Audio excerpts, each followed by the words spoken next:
Patreon Q&A number 70. I want to thank all 107 of my incredibly overpowered, attractive patrons, guys. I love you so much. And I can't thank you enough for all of your continued support. That is the truth. And to everyone else listening, there's going to be spoilers in these questions and answers, so tread carefully. ShadowBatX asks, hey, aesthetically pleasing shonen. I don't know what to call you today, but let me know which title you want me to call you in the next Q&A. I know you love reading those out loud. You can call me Z D Honen, you know, like One Piece character. So you think that Awakened Garou could have taken down the entire Monster Association on his own? When it comes to the weaker monsters, it's no problem. But with all the executives, including Elder Centipede and Goketsu and Orochi, not sure. What do you think? I think that he probably could. I mean, he mowed through the S-Class pretty easily, and I think he could probably do the same to the Monster Association, especially when he's not holding back. Because he'll kill the monsters, no problem, as we saw with Golden S. So I don't think the executives are really going to last any better than he did, including Orochi. Maybe Orochi would give him a little bit more difficulty, but Awakened Garou is just way too fast and way too powerful. He would kill him probably similar to how Saitama did. Last question. Do you think that Garou dislikes Zero so much because he had an encounter with Blast, a.k.a. the bearded worker, a.k.a. Conor McGregor?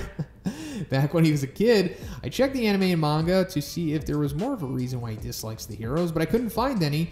There may not be enough evidence to support this theory, but I wouldn't be surprised if he did, because if Sonic had a connection with him, why not Garou? Now I have a suspicion why he's everywhere. Anyway, short, sweet, simple this time. I know you're extremely happy with how short this is. Everything I say are jokes, by the way, Shonen, but regardless, take care, my friend. Hey, you too, ShadowBat. And so as for Blast meeting Garou, I think that would be incredible. It would be really cool if Blast was just like the origin of everything, like the reason Sonic hates everyone, the reason Garou hates heroes, and he's even tied integrally to more backstories because it's already Tatsumaki and Sonic at this point. I think it's probably unlikely for Garou. I think as far as it went back with him just inherently being that way and sympathizing with the monsters and stuff and the villains in general, and being picked on and stuff as a kid, I think that's probably as much as we're going to go with Garou's inherent morality and disposition on heroes and stuff. But yeah, like you said, there is a lack of evidence to support it, but I would love if that was true. And it also would set up a possible confrontation of Garou taking on Blast in the future. Acoustic asks, hey man, do you think Atomic Samurai could train Metal Bat? I believe that Metal Bat could get much stronger than what he currently is shown. So in theory, definitely, he could be trained, but I think in the actuality of it, he wouldn't want to be. Not by Atomic Samurai, but really by anyone. He kind of just wants to do his own thing. And I think we get really good insight into this in the 4th audiobook when we see, or we hear, Metal Bat go to Bang's dojo. He sees the water stream firsthand, isn't interested by it, then challenges Bang to a fight, gets completely schooled by Bang using the water stream, and then still isn't interested enough to learn it. So I don't think he really cares about that stuff. Even when we see him like training Shiranko, it's just like shown that he's kind of just aimlessly doing things, no rhyme or reason, kind of just freestyle. I mean, he is skilled in his own way, as we saw against Garou, but I don't think he wants to be trained. But like you're saying, like if he was trained, he would be for sure much stronger. AyoJay asks, what's good, Z? Hey, how strong do you think Overhaul would be if he fused with Tomura or Gigantomachia? So if Overhaul fused with like Tomura pre the Villain Academia, then he would be pretty powerful, you know, because his quirk wasn't fully fleshed out or awakened, if you will, at that point. So it was kind of just at its base level. But if we're going into like My Villain Academia, by the end of it, when, you know, Tomura's quirk has fully blossomed, then he's like almost like unstoppable, I guess. I mean, if he goes into like that 4-arm mode and all 4 of the arms can use both DK and the Overhaul quirk, then it's like crazy overpowered at that point. And very few people would be able to really deal with something like that. You would need like a speedster or something. And then if he fused with Gigantomachia, he would just be even a crazy more powerful version of what we saw of him like at the end of the arc when he fused with Rikia and everything. Like, because Gigantomachia is obviously bigger than him, stronger than him, and more agile and has more endurance. So it would just be a more freaky version of like that grotesque multi-arm monster that we saw, just with more power overall and more speed as well. Brushyboi asks, howdy Shonen, I just watched that epic team up between Eri and Deku, and my question is, what do you think would be some other really powerful quirk synergies between two people? So this is just such a good question, so many possibilities. So first, I'll just put Eri out on the table, even though she just works with so many people. It would be cool to see her work with Endeavor, and he could just use Blast Burn, and she just keeps regenerating him so he doesn't like overheat or burn himself, and then he could just make like a nuclear beam with that thing. Another cool thing is that I'd like to experiment with like Twice and Toga's quirks, because they're pretty exploitable. So like Twice, he could use his quirk on Gigantomachia, then you have like 2 Gigantomachias, that's pretty broken. Or Toga could use Twice's quirk, and then she multiplies using Twice's quirk, but then she, if she still could, make her clone become another person, like using her inherent quirk. That's really exploitable. Chase C asks, hey Z, bored at work thinking of One Punch Man questions for you to answer with your silky smooth, one above all pitched voice. My question this week is more of a fan theory, but I'd love to hear your thoughts. What if Bufoy's #1 battle robot actually is infused with Boros' DNA and is a part of the hero's lineup against God's Akatsuki? The robot is way too powerful for Bufoy or any test pilots to handle, and at the point in the story, King is being exposed as a fraud with no real ability. Unexpectedly, he is given control of the robot and is the only being capable of properly using the almost god-level robot, which then he pilots in an epic battle with one of the other high-ranking members of God's crew. This is a viable theory as to what will happen. What do you think? Thanks always, man. So I think that overall as a theory, maybe not so viable, because you just have so many things tying together here, and they're all interesting, don't get me wrong, but I think if we're thinking more viable, you want to deconstruct this and look at it as the individual parts. So I think it's very likely that we will see Bufoy using something with Boros. I think that's possible. I would love to see him incorporate Boros' DNA. The thing about King being exposed as a fraud, this is possible as well. I certainly hope it doesn't happen, but at any point in the story, this could happen, unfortunately. So that's viable as well. And then the god Akatsuki, that is viable. But all of these things connecting together, maybe not so viable. I would like to see it all happen, but I would say it's more likely for all of these individually to happen, one or the other, rather than all of them happening congruently in this sequence. Geruda asks, hey Shonen, who would you have liked to see with One for All, assuming Izuku was never chosen to be the successor? So I'm going to be real cliche here, and I would have loved to see Mirio with it. I mean, who wouldn't? I mean, come on, he would just be unstoppable at that point. He's already kind of unstoppable without it, or at least when he had his quirk. But aside from that, I'll give another cliche answer, and that's Hawks. I think Hawks would be friggin' incredible with One for All. Like, imagine like All Might or Izuku using it, but they could just fly the way that Hawks does, and also have the mastery of his quirk. He would just be basically in that same tier of Mirio, where he's like essentially unstoppable, I guess. And then aside from him, I guess it would be pretty awesome if Bakugo had it too, but you know, maybe according to Turtle Quirk's theory, he might actually get it in the long run. Juris D asks, hey Z, I was wondering if the entire A-class with the My Mask could take down the Akatsuki. Stay safe and have a good one. So a My Mask against the Akatsuki would be pretty interesting. It's difficult to say if he himself would be able to compete against most of them, which I don't think he could, but the rest of the A-class, it's not looking too good for them, just because the Akatsuki, they have such significant powers. They would all very likely be the equivalent to like an S-class hero, more or less. I mean, if they're lacking in the speed or the strength or durability, they would make up with like their crazy significant abilities that they would have, which is, in my opinion, way above A-class, and I think most people would agree with that. So just like Pain by himself could solo the entire A-class.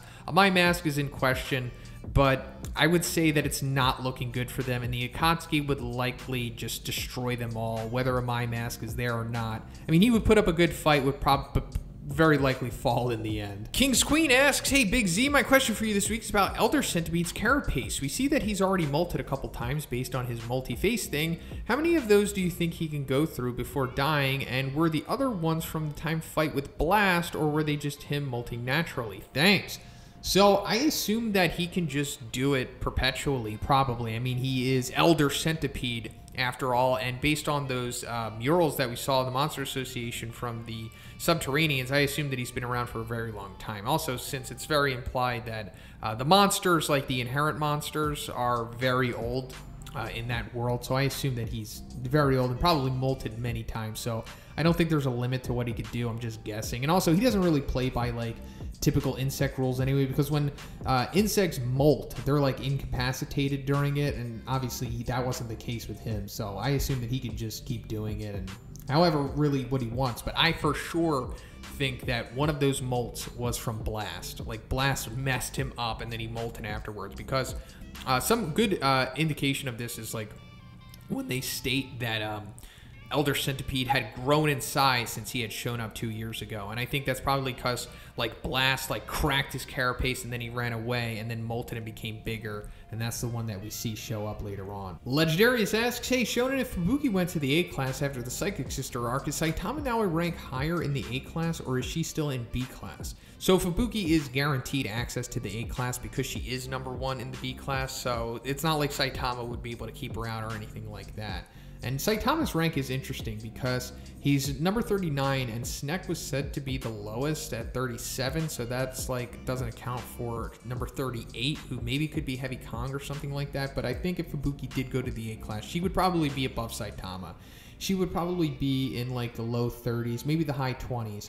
I think the S class is aware that her ability is pretty significant, and they would also give her a boost, considering that she's Tatsumaki's sister and everything. So I think she would definitely be above Saitama. MemePriest asks, hey Shonen, my question today is a matchup. Do you think if the Mosquito Girl, if she gathers enough mosquitoes and buys enough time, can she devour evil natural water? So do you mean like the mosquitoes like hovering around it, could they drink him to death? Or if she gathered enough blood with the mosquitoes, could she become powerful enough to defeat him? And I think both, no way. I think if she did get enough mosquitoes and they came close enough to the inner natural water, it's really debatable if they could drink him, because I think they can only drink blood. I'm unsure if they could drink water, but even if they could, I think he would just like absorb them and drown them, you know, kind of like how he does to opponents, kind of what he's doing to Child Emperor right now. And then his water streams, he would just easily destroy Mosquito Girl. I don't think she's fast enough to, or durable enough to deal with those things. And even if she was in her blood form, she's still not powerful enough to deal with evil natural water. He's just way too high above her pay grade, regardless of what she has going on. Phoenix Man asks, greetings Shonen, always good to see new content from an honest, hard-working creator like yourself. Hey, thank you Phoenix Man, I really appreciate the kind words, my friend. Question time, who would win in a fist fight, no gadgets, tech of any kind, just bare-knuckle brawl until one is down and out, Batman versus the B-class hero Glasses? Have a good one, Z. So I'm not too well versed on Batman the way that I am Glasses, but I'm going to assume that Batman is probably going to beat the crap out of Glasses. So Glasses does have obviously good durability. He was able to take a beating from Garou, and maybe Batman's not as strong as Garou. I know that there's multiple iterations of him, and some say that he could bench press like 1,200 pounds, and he does this and does that, but we all know that Batman is pretty strong, way stronger than the average human. He is extremely skilled, way more skilled than Glasses. So I assume that he would probably beat Glasses via just being better than him at fighting, honestly. ThighsOfZeus asks, hey show bro, this week my question is, seeing that Reagan got a spin-off manga after Mob Psycho, which heroes do you think would make the best, most likely protagonists in a spin-off manga for One Punch Man? An adventure-style S-Class series might be dope, but focus on specific characters could also be cool, like a noir-style Zombie Man. Thoughts? Thanks, man. Hope you're doing great. Hey, I didn't even know that Reagan got his own spin-off manga. That's awesome. I think that's really cool. I like that one's doing that. But I completely agree with you here. I would love to see Zombie Man get his own series. And noir style would be incredible too, because Zombie Man's super interesting. I think Chapter 101 was probably my favorite chapter last year. Just seeing more stuff like that, but then also, you know, tone it back and see more investigative stuff like what he did back in the Monster Association, the beginning of it, like I think chapter... we saw him do it in season 2, and then it wrapped up in chapter 88. I would love to see more of that stuff, so I agree with you 100% on the Zombie Man thing. Water Bottle asks, hello Shonen, got a short one today. Hydrated Deep Sea King versus Tank Top Master, who will win? Always thought this would be a good matchup. My guess is Tank Top Master, but then again, I'm not sure if he'd take the acid spit. Keep up the good work. I always look forward to the weekly Q&As. So I think that Tank Top Master probably would lose, considering that Deep Sea King Dry beat the crap out of Puri Puri Prisoner, and I think they're more or less around the same level. And I think, you know, considering what we saw him go against Garou, Deep Sea King's pretty skilled in himself, but if we're going to like hydrate Deep Sea King, who's bigger, stronger, and faster, it's just not looking good for Tank Top Master. I'm not saying he would get obliterated. I think it would probably be, you know, a pretty good effort for hydrated Deep Sea King to win. But I think he would probably get the job done here. We just need to see more from Tank Top Master at this point to prove that he could take down somebody like hydrated Deep Sea King, honestly. And the acid spit, that's a good question too. I assume that he probably couldn't take it. Just take it and guess. Zapphod B asks, if Vacuma consumed Combo Infinity, Withered Sprout, Sludge Jellyfish, and Dirtworm, in addition to the other tigers that he consumed when fighting Puri Puri Prisoner, could that have changed the outcome of their fight? So honestly, I don't think so. It was like Puri Puri Prisoner just like put up his arms and completely tanked that massive blast. And I think that the abilities that they had were pretty comparable to the ones you mentioned. Like Withered Sprout, he would gain the ice abilities.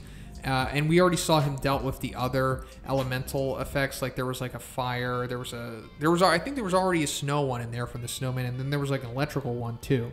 And he tanked it pretty good. So I think he would probably tank the ice as well. The sludge, I don't think would affect him. And then whatever Konbu, I guess he shoots like one of his seaweed appendages out of his nose or something. But in Dirtworm, I'm not even sure what he would gain from that. Maybe just strength, I guess. But I don't really think it would change that much, because also like Puri just one-shotted Vacuma. So even if he did become stronger, which he would by consuming these tigers in addition to the other ones, it would just ultimately come down to him like three-piecing him rather than just like a one-piece or something. He's just completely outmatched at that point. He would need more of a significant upgrade than the tigers. Cameren C asks, sup, been watching for a little bit now and your content is too good to not support. Hey, thank you so much for the kind words and your support, Cameren. I really do appreciate it. Anyways, I don't know if this question has been asked yet, but I'll ask here since the manga is close to giving the answer. Out of the quirks that Deku hasn't shown yet from the other predecessors, what do you think some of them will be, or what should they be? So I'm going to assume that you read chapter 257, so you know that there's like the insight that we got about the previous users of One For All, not exactly all being like overpowered beasts. They were kind of like, most of them at least, like mid-level guys. Kind of like Lariat, like the Black Whip quirk doesn't turn out to be as broken as we thought it was going to be, and it's implied that at least like 3 of the other users are probably around his level. It's probably going to be like utility quirk, and we found that Nana has a float quirk, so he's going to get floating. He has the Black Whips, and then if we go back to Turtle Quirk's theory, which I think is pretty plausible, the second user is going to be Bakugo, meaning that he is going to get Bakugo's explosion quirk towards the end of the series. So then there's like 3 unaccounted for, and I assume that they're probably going to be similar to like the Black Whip quirk, not broken, but they're going to help him in some way. So I assume that he's going to get some kind of defensive quirk. So maybe something like he can generate a shield, maybe he can reinforce his body, or maybe he gets like shock absorption, something similar to like the USJ Nomu had. And then I think that he should also get some kind of like foresight type ability. No, it's not exactly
eyes where he can literally see into the future, but something kind of like Spider-Man's Spidey sense, or some kind of like observation hockey, kind of like in One Piece. I think that he should have something like that as well.